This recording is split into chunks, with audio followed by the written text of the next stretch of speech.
Hello everyone, welcome to our group's presentation about the issue. So we chose the issue is before housing dilemma in Malaysia, too expensive to buy, too costly to rent. And there are 5 members in our group. My name is Dai Jingyan, and there are also Yao Bingjian, Deng Xin'er, Qian Siceng, and Shao Jiaqi.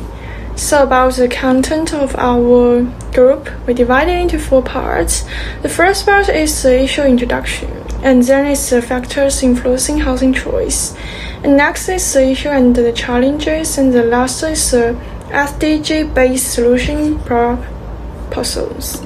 So, I would like to talk about the critical and often overlooked issue, the housing dilemma of Malaysia's B14 group, too expensive to buy, too costly to rent.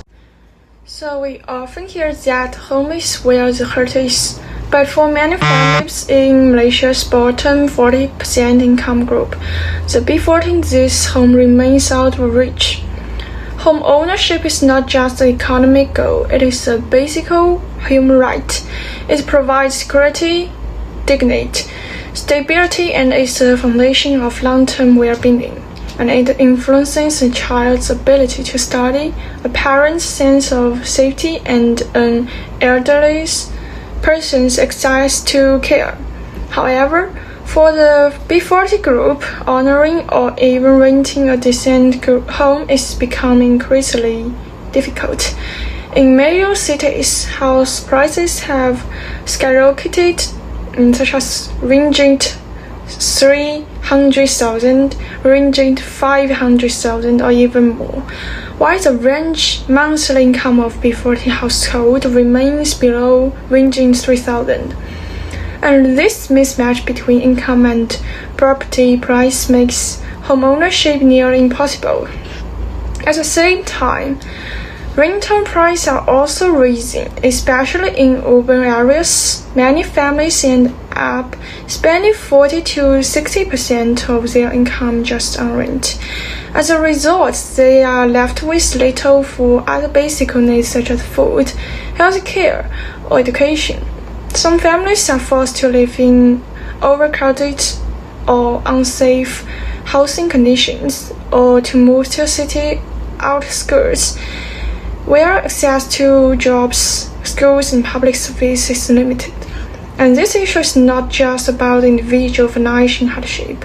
It is a social justice problem, a development problem, and a human rights concern.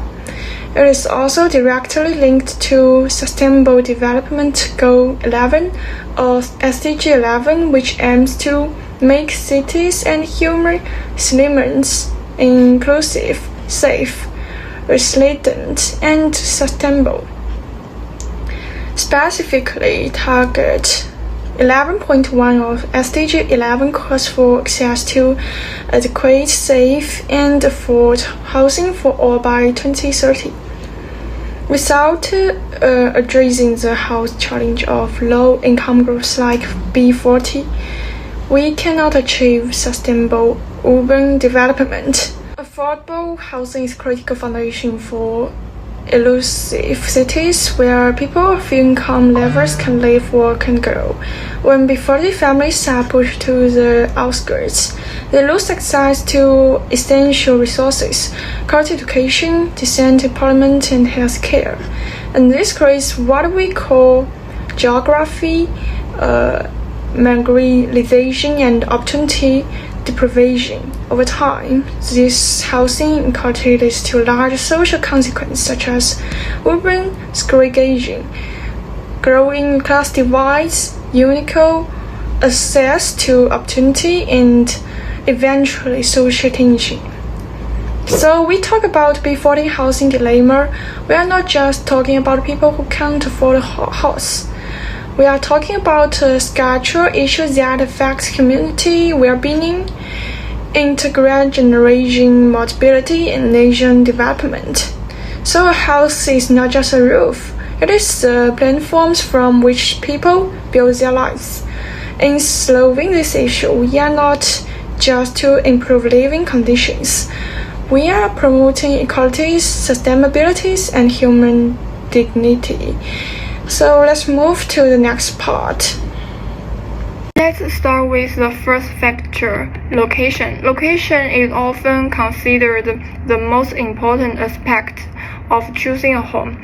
A good location means easy access to public transport, schools, hospitals, and workplace and shops.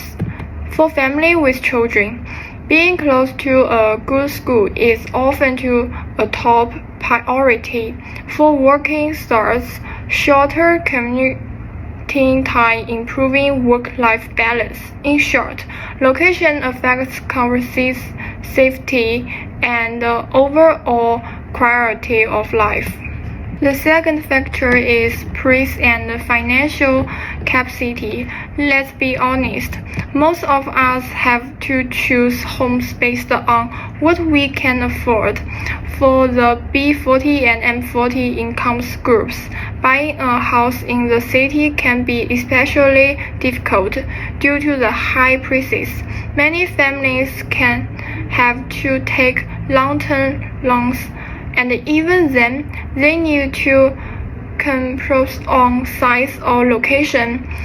Financial planning is a key in making solutionable housing decisions.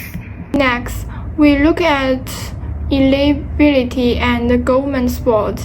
To help the housing affordability, the Malaysia government has increased civil housing. These include PR1MA, RUMAWIP, and PPR programs designed to provide affordable housing for lower and medium income groups. They help eligible buying purchase quality homes and below market prices, making home ownership more accessible. Next, we look at eligibility and government support. To help the housing affordability, the Malaysia government has increased civil housing.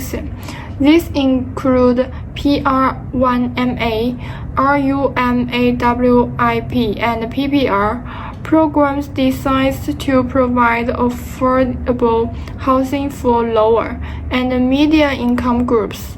They help eligible buying purchase quality homes and below market prices, making home ownership more accessible.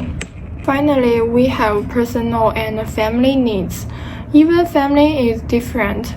Some people need more space, especially those with large families or older parents. Others may want in-house amenities like a parking lot, playground, or security features. Lifestyle also matter. Some people prefer quiet neighborhoods, while others choose the city life. These needs directly influence what kind of house we choose and where we choose to live. In conclusion, choosing a home is a major life decision. It's not just about price, it's about balance, location, affordability, support, and personal needs. There is no one-size-fits-all answer. By understanding these factors, we can make smarter, more informed decisions for ourselves and our families. Now, its problems and challenges. High house prices with slow income growth. Housing prices in Malaysia City have continued to rise for many years, but the income growth of the B40 groups is slow. The widening gaps between house prices and income seriously affect the ability to buy houses. Many properties belong to the left of M40 or even T20 and B40 can be sold but can't afford loans and different to apply for and financing threshold is high, black loan review is strict, and the B40 group is mostly rejected for weak credit records or unstable work. Lack of guarantors or assets as collateral. As a result, many B40s can only review on retaining houses to live, and the housing stability is poor. So the third challenge is that policy implementation and supervision issues. Although there are many government initiatives, common problems include low execution efficiency, lack of long-term follow-up maintenance. The policy changes frequently and lacks continually. Sometimes the project has not been occupied for many years after completion, or it is eventually purchased by middle and high-income groups. So the fourth problem is that rent are scaling and the quality of life is limited.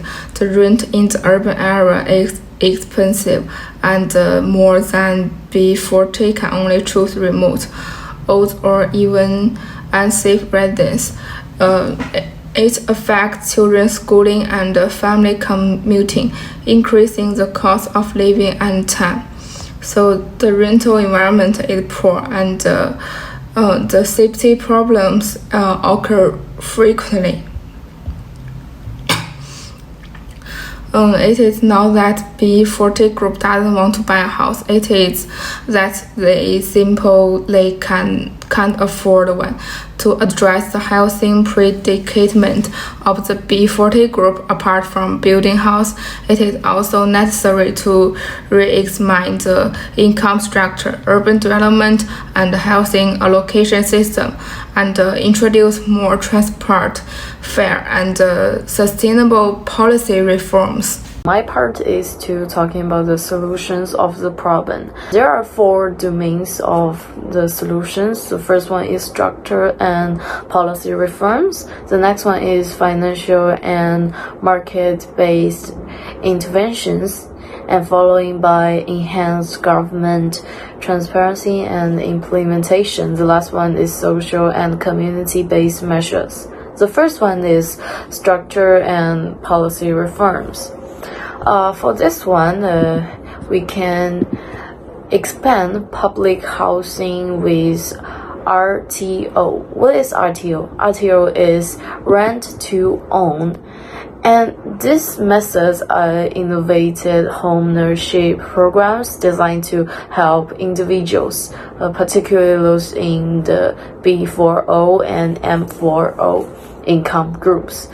The goal is to transition from renting to owning a home, and this helpful method can help B40 families to transition from renting to own easily. And this is step by step rather than a big budget. And the following method is to enforce mandatory affordable housing code for developers, and it can enforce mandatory affordable housing code for developers, ensure the better enforcement and prevent hidden fees that push price up. And last but not least, the government can also enhance affordable housing for those B40 groups by leveraging land reform and urban densification strategies, and reduce the cost per unit to make it shorten community times to lower transport cost for B40 householders. Next solution is about financial and market-based interventions. There are 2 of them. The first one is market rebalancing. So strategy like reduce costs and prevent speculation is very helpful to solve the problem. Implementing cross in mixed income developments, and it allows profits from market rate units to fund affordable units within the same project. And not only that, separating land ownership from property development is also significant. It can lower house cost and prevent land by retaining land ownership within the community. And the second one is affordable financial access. This can offer lower price and long-term loans for B4O via Bank Negara Malaysia or GLCS. And the next solution, the third one, is enhance government transparency and implementation. There are two of this. The first one is Interget House database. So the government can actually create a centralized and real-time housing to avoid the overlapping applications and ghost applications. And they can also transparent monitoring and delivery. They can provide transport, maternity, and delivery, and they can also give annual housing report cards to the clients. Not only that, they can also provide some visual tools to help the clients, to help them like what they want, what kind of house they want, and what they want around the house. The last method is about social and community-based measures. For this one, there are two of them also. The first one is implore local and participation. It can involve B4O communities in design and planning. Also, it can promote cooperative housing models, especially for some older people. Yeah, and for some like single mom or students. And it can also improve livability, not just shelter. The government can build some community instruction like schools, a place for children to play around the community. They can also have some green space to make the community more lively. And they can also offer some training and micro jobs for the residents to keep the community. And that's all about the solution. That's all about what the community can do for the people. And that's all about my presentations. Thank you for watching.